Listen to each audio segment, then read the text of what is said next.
सुनकर देखो सुनकर देखो सुनकर देखो जी।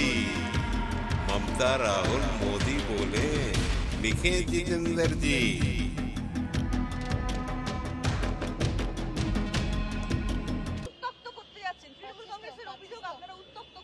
তাহলে তখন যখন মহিলাদেরকে দিনের পর দিন তুলে নিয়ে গিয়ে রাত্রিবেলা 12টা-1টার সময় ফোন করে তাদের বাড়িতে তাদের পার্টি অফিসে রেখে দেওয়া হতো, তখন এটাকে কি বলে? উত্ত্যক্ত করা বলে না মনোরঞ্জন বলে? তারা নিজেদের বাসনা, নিজেদের শারীরিক বাসনা কামনা ফুর্তি করেছে সেখানে মহিলাদেরকে নিয়ে।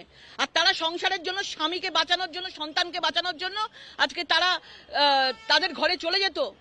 আজকে তারা বলতে পারতো না বাড়িতে অশান্তি হবে বলে। দিনের পর দিন শারীরিক অত্যাচার, নির্যাতন তাদের উপর চালানো হয়েছে। আর আজকে মহিলাদেরকে দেখা করতে যাচ্ছি, আমাদের মহিলা প্রতিনিধি দল আজকে ছিল সেখানে, আমাদেরকে আটকাচ্ছে এবং আমাদেরকে দেখাচ্ছে সেকশন 144 আছে। আমার কাছে কাগজ আছে 144, সন্দেশখালীর 6টা না 7টা জায়গায় ওরা 500 মিটারের মধ্যে, সেই কাছাকাছি 500 মিটারের মধ্যে 144 করেছে। কিন্তু আমাদের যেখান থেকে বজেরহাট থানা থেকে আমাদেরকে অ্যারেস্ট করা হয়েছে সেখানে কোনো রকম 144 ছিল না। এবং তাদের জিজ্ঞেস করলে তারা বলে ওপর থেকে ইনস্ট্রাকশন আছে, ল অ্যান্ড অর্ডার সিচুয়েশন খারাপ হতে পারে। ল অ্যান্ড অর্ডার সিচুয়েশন তখন খারাপ ছিল না যেভাবে আজকে মহিলাদের ওপর অত্যাচার চলেছে। সন্দেশখালী আমাদের বাংলার লজ্জা। আজকে আপনাদের মাধ্যমে সন্দেশখালী বেরিয়ে এসছে, আরো কত না সন্দেশখালী আমাদের পশ্চিমবঙ্গে কোনায় কোনায় রয়েছে। কোনায় কোনায় সন্দেশখালীর মায়েরা কাঁদছে, কিন্তু এখনো পর্যন্ত বলতে পারছে না। আমরা বিশ্বাস করি আজকে এই মহিলারা, সন্দেশখালীর মহিলাদেরকে আওয়াজ দেখে আমরা বিশ্বাস করি আপনাদের মাধ্যমে আরো সন্দেশখালী বেরিয়ে আসবে, আরো তারা বুকের সাহস নিয়ে নারী শক্তি আসে আগে এগিয়ে যাবে। এবং মমতা ব্যানার্জি বাংলার কলঙ্ক, মমতা ব্যানার্জি বাংলার লজ্জা। ইতিহাসের পাতায় মমতা ব্যানার্জির নাম থাকবে, যিনি একজন মহিলা হয়ে 500 টাকা থেকে 1000 টাকা বাজেটে করে দেয় শুধুমাত্র হিন্দু মহিলাদেরকে খুঁজে খুঁজে নিয়ে গিয়ে শেখ শাহজাহানের মতো ঘরে ঢুকে দেওয়া।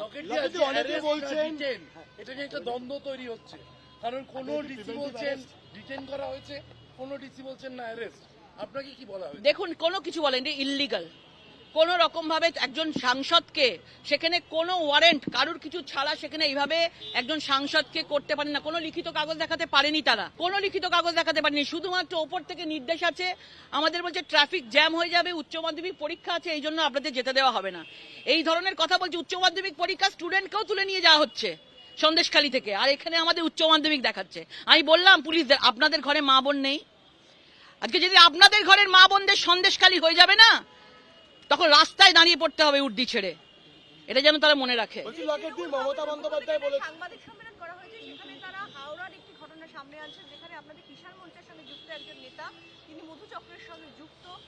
এই বিষয়টা সামনে আনা হচ্ছে তৃণমূল কংগ্রেসের পক্ষ থেকে সাংবাদিক, এবং তাকে অ্যারেস্ট করা হয়। এত দিন ধরে সন্দেশখালী চলছে, সারা দেশের মানুষ দেখছে, ওরা খুঁজে খুঁজে বার করতে গেছে কোথায়কার বিজেপির যোগাযোগ আছে। আগে সন্দেশখালী নিয়ে নিজে মুখ্যমন্ত্রী একটা কেন স্টেটমেন্ট দিচ্ছে না? কেন মহিলাদের পাশে গিয়ে তাদের কথা শুনছে না?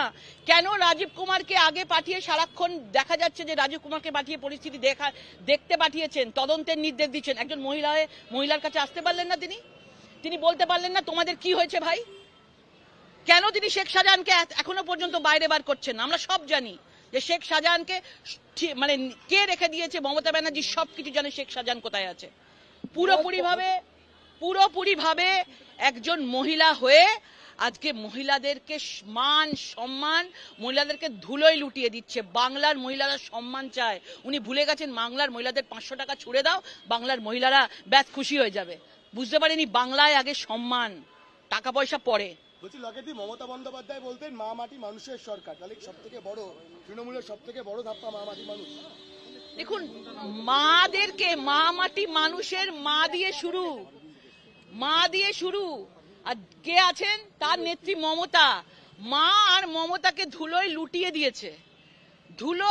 দিয়েছে মাকে আর মমতাকে, মাটিতে মিশিয়ে দিয়েছে মহিলাদেরকে। আমাদের বাংলার মাদেরকে, ওই বাংলার মেয়ে বলে ভরছে, বাংলার মাদেরকে মাটিতে মান সম্মান মিশিয়ে দিয়েছেন মমতা। তো মমতা হচ্ছে আমাদের নারী জাতির কলঙ্ক। আজকে মমতা শব্দটাও আমার মনে হয় ইতিহাসে আর কেউ ভুল করে, মানে ইতিহাসে মমতা শব্দটাকে পাল্টাতে হবে। এই মমতা নামটা আর কেউ নেবে না। মমতা নামটা এত কলঙ্কের নাম হয়ে গেছে যে মমতা নামটা আর কোনো কারুর মুখে দেখবেন বাংলাতে থাকবে না। লকেট দিয়ে এই বৃহৎ উত্তীর্ণ হওয়ার পরও 9 জায়গায় নতুন করে 144 ধারা রেখে দেওয়া হলো। যদিও বলা হয়েছিল আজকে তা শেষ হয়ে যাবে, কিন্তু জারি রাখতে হচ্ছে এত অশান্তি, এমনটাই স্থানীয় প্রশাসন দাবি করছে। দেখুন 144 ধারা জিয়ে রাখা, দেখুন 144 ধরে জিয়ে রাখছে, কারণ সাধারণ আমাদের মতন লোকেরা তারা সেখানে দেখতে যাচ্ছে, পরিস্থিতি দেখতে যাচ্ছে বলে। আজকে মানে নিজেরা যখন মন্ত্রীদেরকে পাঠাচ্ছে, তাদের জন্য কোনো 144 ধারা নেই। তারা ওখানে গিয়ে বাড়ি বাড়ি গিয়ে হুমকি দিচ্ছে, যারা টিভির ক্যামেরার সামনে গিয়ে আন্দোলন করেছে, যারা এই বিষয় নিয়ে মুখ খুলেছে, তাদেরকে গিয়ে সেই মন্ত্রীরা গিয়ে বলে আছে তাদের জন্য কোনো 144 ধারা নেই। আজকে যখন বিজেপির লোকেরা, বিজেপির মহিলারা, আজকে আমাদের নেতারা সবাই যখন আজকে যাচ্ছে, তখন তো আমাদেরকে 144 ধারা দেখানো হচ্ছে। মানে ধিক্কার জানাই এই পুলিশ প্রশাসনকে। পুলিশদেরও আর মান সম্মান বলে কিছু নেই, তাদেরও মনে হচ্ছে বাড়িতে মা বোন নেই। একটা অভিযোগ আসছে গ্রামবাসীদের তরফ থেকে, তাদের পাশাপাশি নিচতলায় পুলিশ কর্মীরা গিয়ে যারা প্রতিবাদ করছেন তাদেরকে বলা হচ্ছে তোমরা চুপ।